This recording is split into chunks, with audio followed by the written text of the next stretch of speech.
各位朋友，我有一句名言叫做反共必脑残，无一例外啊！这不管是在海外的这些独轮运，还是在国内的那些公知，是吧？只要是那些反贼，基本上都脑残。你比如说，中国有一老反贼了，叫什么呀？叫贺卫方，大家听说过吗？北大的法学教授啊，古墓派的公知贺卫方，就这个货啊，这老傻子是说啥错啥，就是个脑残。你看他在2019年的时候说啥呀？说贺卫方说预测昨天晚上一些朋友聚会谈到朝鲜的局势，大家议论纷纷，都在猜测未来美国是否会采取决断措施。我大胆预言，5月底之前，美国一定会毫不留情地对朝鲜实施军事打击。朝鲜这个邪恶的政权持续不了几天了，就这样。贺卫方这个老傻子马上就被打脸了。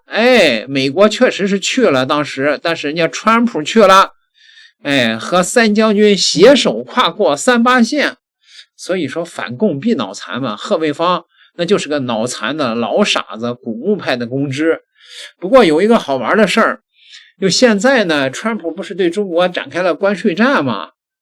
中国的那些精美的公知为了川普这事儿还打起来了。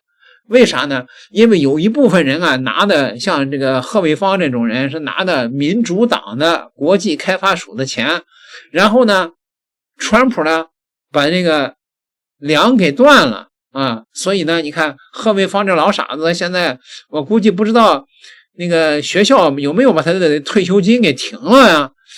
怀恨在心了吧？反正是这老傻子开始骂川普了，说贺卫方八问川粉儿。这里我再提出一系列的问题，当你遇到川粉，无论是华人川粉还是红脖子川粉，问他下面的几个问题，让他思考并尝试逻辑自洽。是什么让你觉得一个换过3个老婆、婚内和艳星睡觉并支付封口费的人是虔诚的基督徒和保守派呢？是什么让你觉得一个从来不公开自己的纳税记录的人是一个无私的爱国者呢？是什么让你觉得一个对全世界包括盟友在内的大加关税的人说他支持自由市场呢？是什么让你觉得一个带上全家人利用后任总统的身份发空气币割韭菜的人是大公无私的反腐败者呢？是什么让你觉得一个屡次批判无辜的受害者甚至为侵略者说话的人很有正义感呢？是什么让你觉得一个公开表示4年以后要继续干，公然蔑视第22条修正案的人尊重宪法呢？是什么让你觉得一个拼命的把美联储、国税局、证监会都要管起来的人主张的是小政府呢？是什么让你觉得一个从小养尊处优的纨绔子弟可以和底层劳工共情的呢？这是骂川普嘛，说川普就是一伪君子那贺卫方拿不着开发署的钱了，急了。不过他提的这几点也确实是看清了川普的这个人了。他们这个小的反贼圈子里边有人是自干特特朗普嘛，自干特有人就开始反驳说，你别说我们家川普大帝你比如说这位反贼就说，大卫所罗门曾经所犯的罪足以被神杀死1万次，神依然赦免了他。川普这点事儿算事儿吗？因为没有一个艺人若不是耶稣的拯救，每个人都活在地狱里边。你看这反贼还是个信教的反贼基督教吧反贼2不公开纳税记录违背法律不？3关税对等合理不？什么叫关税对等川普要的是对等的关税吗？人家说我给你对等关税怎么样川普说拿钱买美债100年没利息。中国的反贼圈都是这种白痴来着。你看到没有？无论是支持川普的还是反对川普的，都是白痴啊，是吧？他从来没有说过再干4年，修宪法的难度比登天难10000倍。谁说他没说过再干4年啊？所以呢，反贼圈里边全都是傻缺弱智。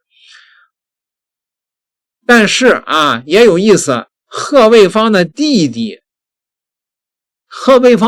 和他不一样。那位说他不是反贼不他是不喜欢川普的反贼，你知道吗？说这个他是喜欢川普的反贼，他是支持川普的反贼说这川普怎么样呢？说你们总像疯狗一样逢川必撕，一切责任全在川普北约其他成员国的责任你们都完美的巧妙避过是吧？说这个北约的除美国之外，谁去前线跟老毛子作战呢？给的钱和武器是寥寥无几，是吧？觉醒在西方已经成为贬义词了，什么 LGBT 之类的是吧？你看了没有？他哥俩都是反贼，但是一个呢是讨厌川普，一个呢是喜欢川普，反正都这样呗好吧。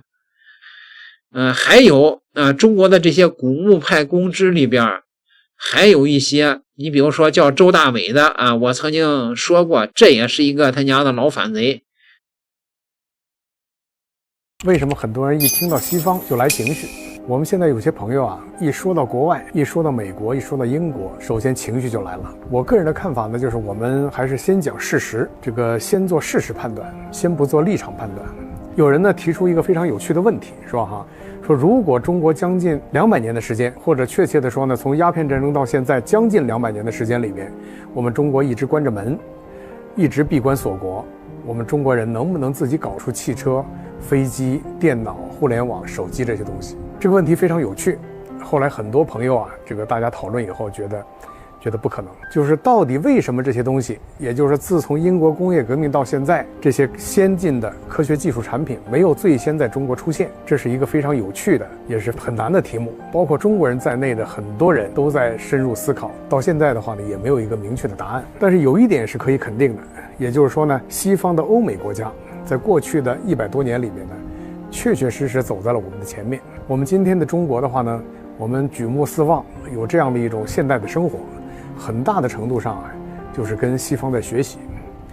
尤其是40多年改革开放以后，我们今天这块土地几乎发生了这个沧海桑田般的变化，方方面面呢都跟我们打开国门有很大的关系。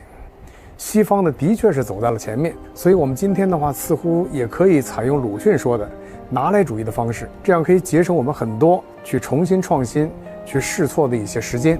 然后在这个基础上呢，跟别人走到一条起跑线的时候，这个时候我们才能谈得上我们这种民族的振兴。我们说世界上有很多文明，有很多科学，它是唯一的，是吧？比如说数学就是数学，不存在美国的数学，还有一种呢叫中国的数学。你再发明一个新的数学，这几乎是不可能的事情。但是同时我们又看到呢，文化是可以有不同的，可以有差距的，有差别的。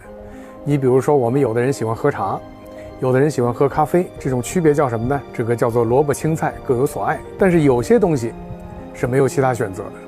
你比如说科学里面包括的物理、化学、数学这些东西里边有些，比如说牛顿的定律，你不可能在它同等条件下再搞出一个中国式的定律来，因为世界它是同一性的。还有一些甚至包括法治自由博爱这样一些人类的核心的价值观念都是一个道理。这些东西的话呢，我们管它叫文明。所以稍微总结一下呢，我们发现文明是一元的，文化是多元的。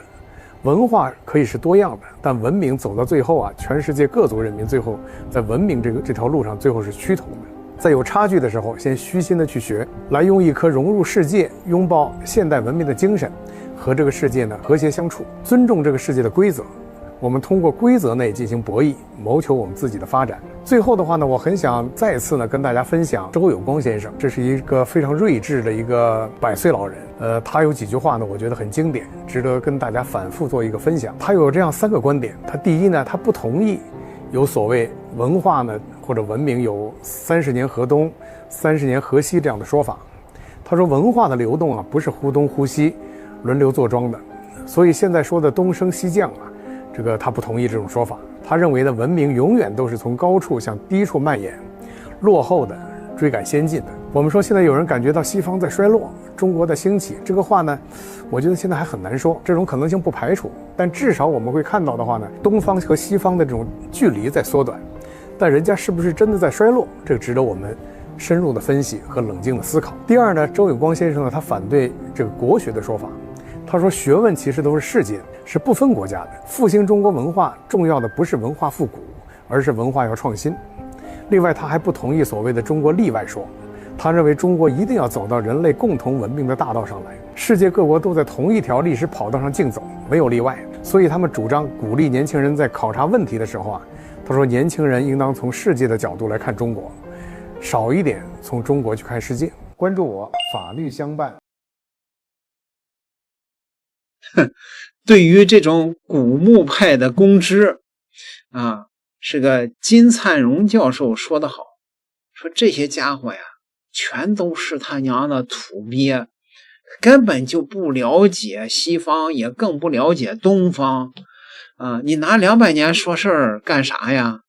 你要拿你就拿这个往近了说，30年20年说事儿，你看看中国这发展的速度。你要往远了说啊，你拿500年前说事儿，那个时候中国是世界的经济文化中心，对吧？那西方人那个时候还好，这个在树上呢，当猴子呢，对吧？啊，你非拿中国这积贫积弱的近200年来说事儿，所以你像周大伟这种国内的古墓派的公知反贼，就是其心可诛，明白吧，各位？好吧，咱们再看看这个金灿荣说他们说的痛快啊。从5世开始，中国人以贬低中国人为乐，对不对？动不动说中国人这个不行，那个不行。坦率讲啊，这帮人都是土鳖，本质上都是土鳖。他不了解国际上的情况，知道吧？用想象的外部世界比较现实的中国。然后呢，最后的结果啊，就是错误的结论啊。那么现在中国融入世界了，跟大家同台竞技啊，竞技的结果啊，实际上中国人挺棒的，是吧？就贸易就是一个典型，在贸易领域我们中国表现就是非常好的。很有意思的现象就是中国有一帮啊公知啊和还有脑残粉啊，他们真心的认为中国不行，这天天贬低中国啊，然后他们特崇拜美国。问题是他崇拜的美国的精英层真心的认为中国很行，这是个矛盾啊。所以我现在啊经常呼吁中国政府得想办法把我们的工资送到美国去算了，是吧？由他们去说服美国的精英，告诉他中国真的不行，你就别整我们了，是不是？放中国一马，那多好啊！这矛盾就。金教授说得好啊，中国的这些古墓派的公知反贼啊，基本上都是傻缺。瞧见了吗？贺卫方这一群人和谁凑到一块儿啊？还有崔永元呢，这不是精神病聚会扎堆吗？点个订阅，咱们下期再聊。